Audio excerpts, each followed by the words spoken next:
Thank you. So, this is me.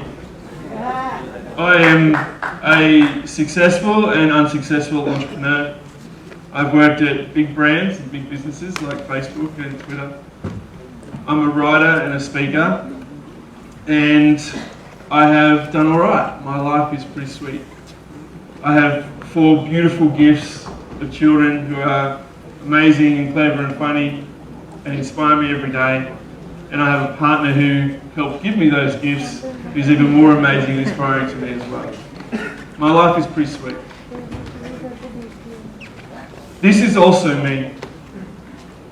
I am an addict, and I have depression that sometimes means I can't get out of bed for days and weeks. And I also suffer from post-traumatic stress disorder, which if I don't take medication for that every single day, I have nightmares every single night. You might ask how those 2 people live within the same body. How can somebody who's, mental illness would stunt them normally from growing and being, achieving what they want to do, be in line with someone who seems to do everything they want to do? And Aristotle was pretty spot on, I think, when he said that every great mind has a touch of madness. It's just that some of us have just a little bit more of a touch of madness than others. In fact, last year a group of researchers at the University of California ran a little test of a few hundred people and asked if you had experienced some lifetime interruption of your mental health, a mental illness at some stage in your life before. The comparison group, 32% of people said in their life, yes, they had experienced a mental illness at some time in their life. 32%. 1 in 3 people. 72% though was the number when that same question was asked of people who were entrepreneurs, who aspired to have their own businesses, to have their own startups, do their own thing. That number of mental illness actually increases by over double. People like me are more susceptible to having mental health illness than everybody else. And it's not just, depression, which is double. ADHD in entrepreneurs is 6 times that without. You can see bipolar, substance abuse, anxiety, all increases if you have an entrepreneurial flair, which I know a lot of people in this room do too. And people talk, when you're an addict and when you're in therapy, people talk about the defects of your character, the character flaws that you don't like, or the things that other people don't like about you. They call them defects of character, but what I want to tell you today is that I prefer to think of those things as gifts. The gifts that have been given to me by having a mental illness, by being a little bit different, a little bit off compared to other people. The first one of those gifts comes from the fact that I am unreliable.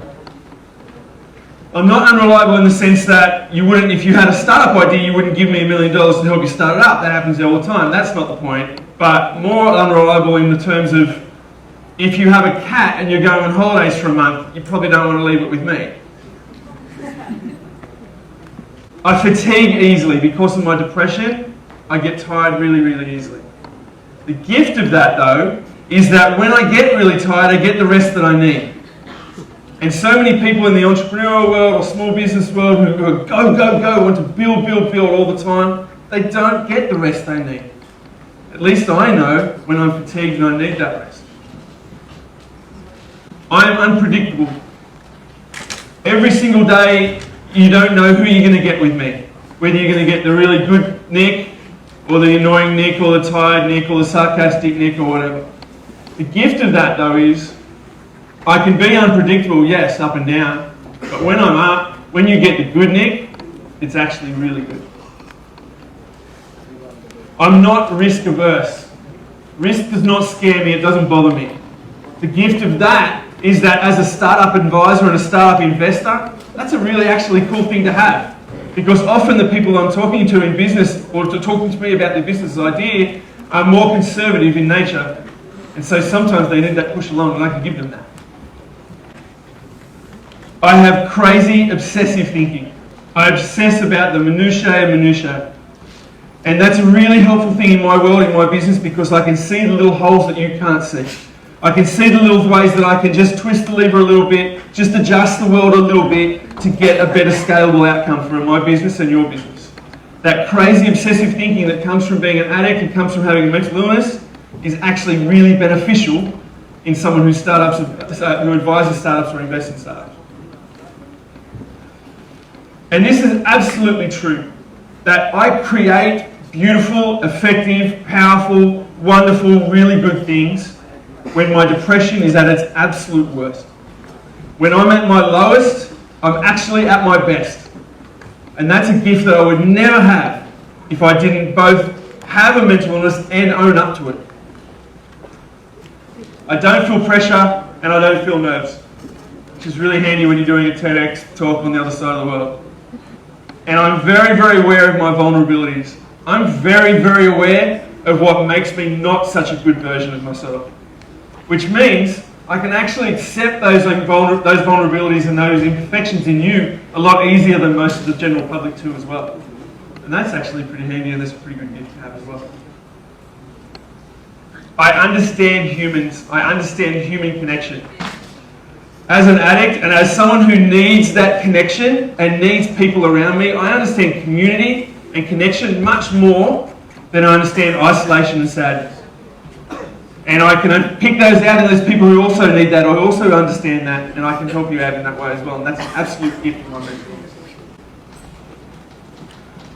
And above all, I know the value of kindness. Because kindness has saved my life a couple of times. Literally saved my life. When you're at your very, very lowest point, and when you planned your death a couple of times, you don't need sarcasm, you don't need an attack, you don't need guilt or shame. What you need is somebody to just be there for you, to show you empathy and love and understanding, and someone just to care, and someone just to be kind. I understand the value of human kindness better than most, and that's an absolute gift of what I've gone through mentally. So here's the two gifts I want to leave to you today. The first thing is, it's not what you are, it's what you do. Your deeds and your actions and what you do and how you help and how you show up for people, how you show up for yourself is always going to be so much more important than what you say. So if you're sitting here today, or if you're watching this later and you have a mental illness, or you feel like you're a bit different, don't sweat it. People want to be with you, people want to find the best in you, people want you to find the best in them. If you know somebody who has a mental illness, reach out to them. If you know somebody who has a mental illness and wants to work for you, consider employing them. If you have a brother, a sister, a father, a mother, a son or a daughter who has a mental illness, do not discard them. The gifts that they have to bring to you and your family and your business and your community are great, great gifts. And the gifts of all those things come from being a little bit different, from being a little bit off, from having that knowledge that you are just a little bit different to everyone else because of your mental illness. And this second gift that I want to leave, and the last gift I want to leave with you, is the most important one. No matter who reaches out to you, no matter how you're feeling, if you're an entrepreneur, there's a really good chance you're going to be feeling like me at some stage.